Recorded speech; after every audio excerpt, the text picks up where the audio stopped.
A bat found in Ada County tested positive for rabies this week, making it the first rabid bat reported in Idaho this year. 2 vaccinated dogs were exposed to the rabid bat. Their owner is working with a veteran to assure they receive rabies boosters. Public health officials are investigating any exposure to humans.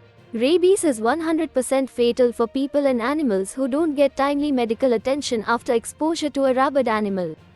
In 2021, an Idaho resident died from rabies after contact with a rabid bat. People should call their healthcare providers promptly if they believe they have been bitten or scratched by a bat to discuss the need for post-exposure shots, which are extremely effective at preventing rabies, said Dr. Leslie Tengelson, state public health veterinarian.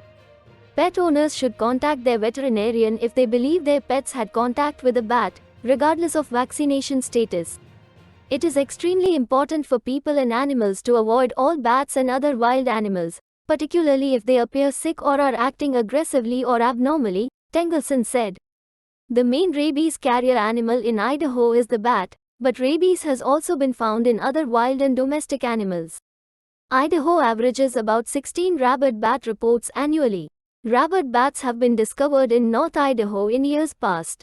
In 2013, 3 Kootenai County residents were treated for possible exposure to rabies after a rabid bat got inside their home. Humans most commonly come into contact with bats when a pet brings one into the home or when a bat enters a home through a small opening or open windows and doors.